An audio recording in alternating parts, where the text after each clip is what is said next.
Now moving on to the sparks, it's pretty much the same thing. So I'm just gonna hide here the geolight for the rays. Let's first start rendering the sparks. So I'm gonna turn them on just so we can see them. They already have color. I'm gonna go inside. I'm actually gonna disable here the file cache. Yeah, I'm just gonna create an out here, null. Let's create an out sparks. Control, click on the display, making sure that this is always what's going to be rendered. Going up. Now we need a material for this, so let's go to the materials. It's pretty much the same thing. I'm actually going to copy it and just call this sparks. Go inside.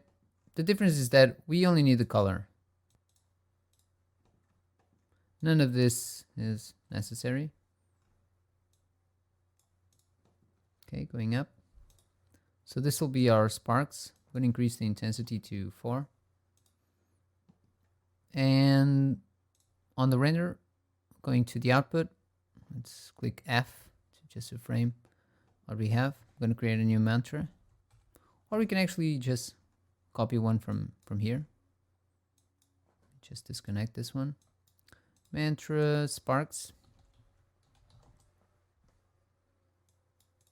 Let me change a few things here. So on the objects that we want to force, we just want to force the sparks. Set pattern. The Iron Man is gonna remain as matte. No lights.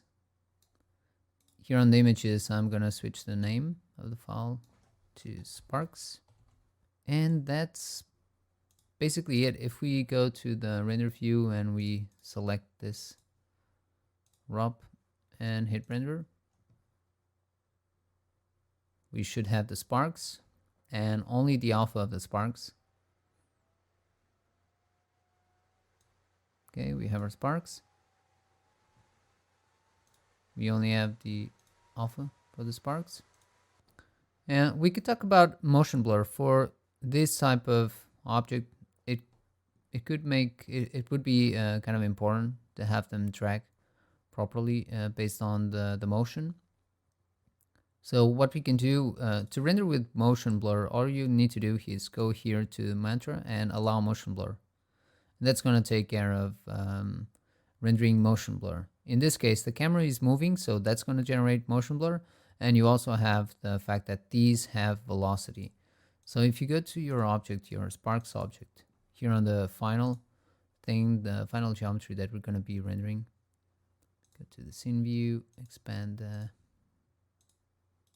geometry spreadsheet, you'll see that we still have velocity.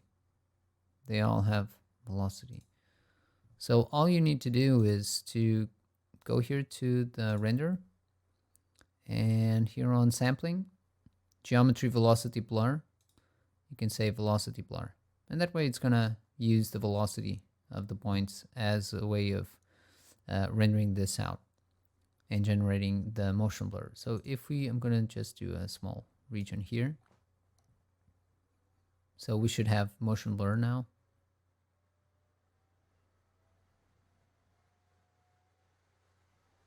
And it's going crazy. The reason for that is the scale of the velocity values.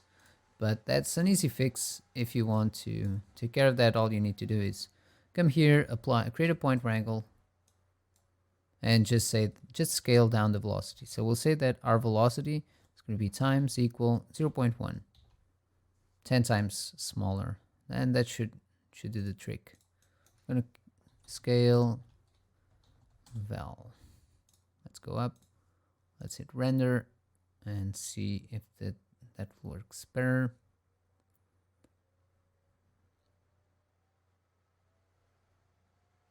Okay, so this is a bit better.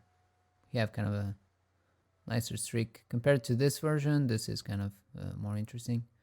I'm gonna stop this. Since we're gonna be calculating motion blur, it's not a bad idea to increase the quality of the pixel samples here. Let's say I'm gonna go with 6. This is still gonna be pretty fast, and we don't need anything else. This is all we need.